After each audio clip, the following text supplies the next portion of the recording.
Good day everyone, I welcome you to today's newspaper review on your favorite channel, Afric Edge TV, located in Osun State, Nigeria. I am Oladile Akpara. Let us check the top story that makes the headlines from Tribune, Vanguard, The Nation newspaper and review some headlines. I will relocate to Niger Republic if Buhari begs for forgiveness with 38 days to go, says nothing will stop May 29 handover of power. 1 year after, Alaafin first son tells story of late king's last moment in hospital. I had 22 cows in Kano, but they were all rescued. That was how I became a beggar in Ibadan. Death by Magun in Ekiti. Court vows pastor's marriage to herbalist mistress. Now to the Nation newspaper. President Buhari, governors, Southern calls for peace at Edo Fitri. Bako, Wokoma, Okotete, 10 orders in transition sub-term. HDQ, May 29 inauguration of Tinubu sacrosanct. Buhari axes Adamawa regs, order security chief probes. Ahead subsidy remover, Fred Gulf planned 6-month petrol stockpile. To the Vanguard newspaper, partisans regs out 2023 polls badly. INEC source, Defense Yakubu says he didn't appoint them. How Buhari, Senate cleared partisan reg. INEC can't fund Adamawa reg, says it falls on police to declare him wanted. 10th Nance, opposition party resolved to produce speakers, orders, says we now have majority with 182 seats. Buhari to Nigerians, thank you for tolerating me, asks forgiveness from those he hurt. Now let's review some headlines. To the Nation newspaper, updated, Buhari apologizes to those offended by his action. President Muhammadu Buhari has apologized to those who may have been hurt by his administration. Buhari tendered the open apology while hosting the Federal Capital Territory FCT Abuja community to his 9th and last Salah celebration home as president at the presidential villa.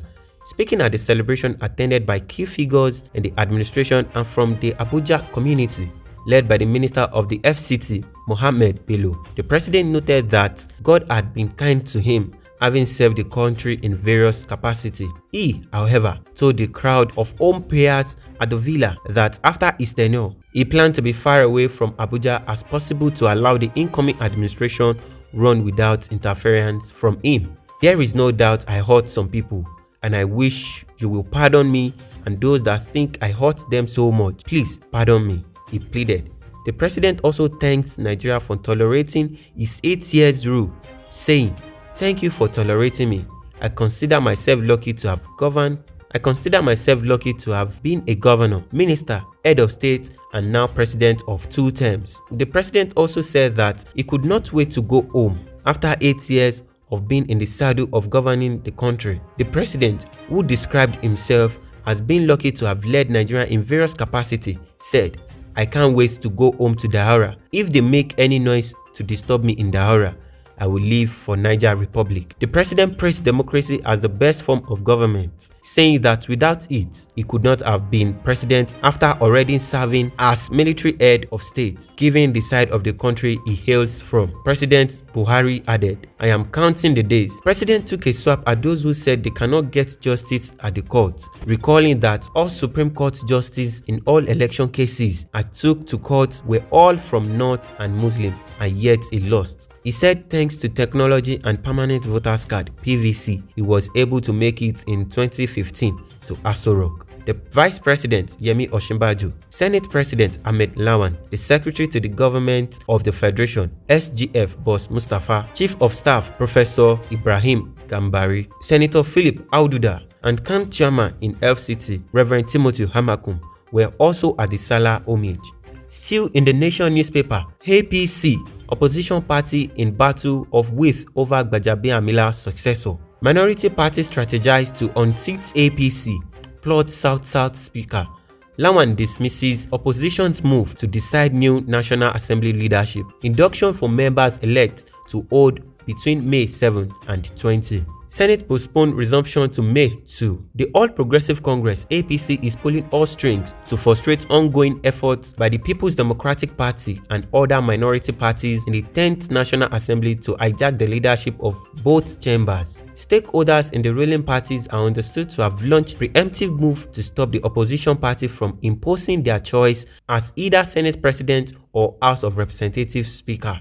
Senate President Ahmed Lawan said yesterday that the PDP and its alliance in the National Assembly do not have what it takes to stage a repeat of the 2015 saga when some APC lawmakers aided the opposition to scuttle the emergence of the leadership anointed by the party for the two chambers. The opposition People's Democratic Party (PDP) ran away with the deputy Senate presidency in that arrangement. Concerned members of the APC had expressed worries over what they perceive as compliance by the party hierarchy in the build-up to the election of the principal officers of the 10th NANS. But the nation gathered that prominent APC leaders have been meeting and consulting on the issue. They are said to be putting pressure on the party's National Working Committee (NWC) to promptly take a decision on the APC zoning arrangement for the National Assembly leadership position. This, according to them, will provide direction for the various aspirants now crossing the country to seek support for their ambition. The PDP, Labour Party (LP),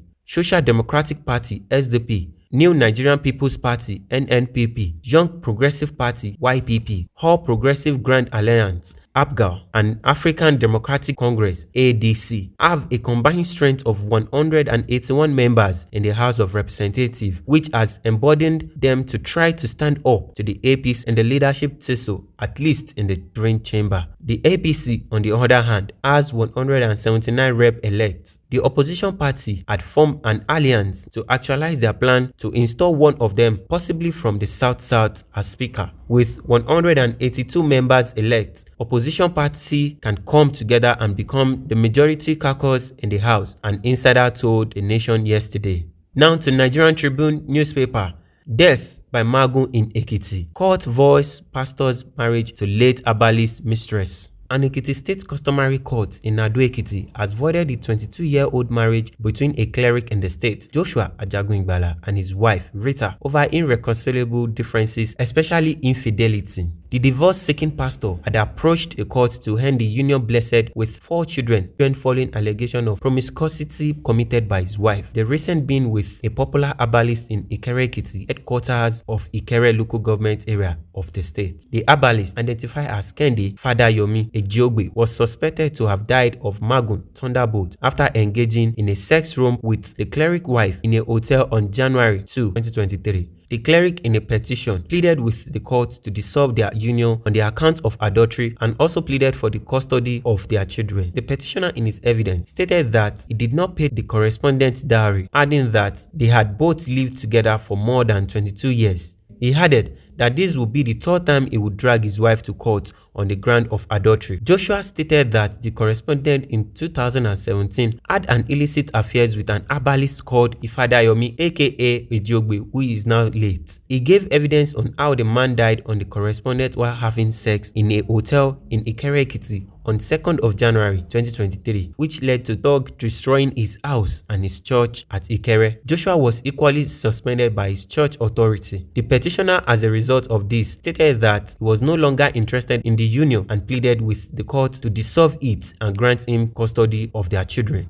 Delivering his judgment, the court president, Joshua Oyedele, said there was no legal customary marriage between the two, declaring that both were therefore free to go their separate ways. He said, having gone through all the oral evidence presented before the court, it was discovered that there was no legal customary marriage between the parties, and as such, there was no marriage to be dissolved. The court hereby declared that both parties are now free to go their separate ways and maintain peace. Oyedele, however, ordered that the petitioner take full responsibility of the affairs and education of the last 2 children because they are still minor. On the issue of the custody of the children, the court can only give order on the last 2 children of their marriage because they are still yet to reach the age of maturity. The first 2 children are free to decide with whom they want to live between the 2 parties because they are no longer minors. However, the court orders that the last 2 children of the union are to be with the petitioner and he should be responsible for their welfare and education. Now to the Vanguard newspaper. Why we can't evacuate Nigerian students in Sudan now? Federal government. Abike Dabiri Erewa, Chairman, Nigerians in Diaspora Commission, Honorable Abike Dabiri Erewa, has said that evacuating Nigerian students from warring Sudan will not be possible at this time, even though there are plans already in place to make that happen. The fighting in Sudan has claimed over 400 lives, leaving thousands wounded since it began on Saturday between forces loyal to Army Chief Abdel Fattah al-Burhan and his deputy, Mohamed Abdam Dagolo, who commands the powerful paramilitary Rapid Support Force (RSF) and is commonly known as MX. In a tweet on Friday, she said, "The tense situation makes it gravely risky and impossible for any flight at this point in time." She tweeted, "Update on Nigerians in Sudan, while at Neman Nigerian and the Nigerian mission in Sudan have put in place necessary arrangements. Any flight now is gravely risky. Airlines on ground at the airport were all burned today. There is curfew in place and no flights can operate." Humanity groups are making efforts to distribute food, water,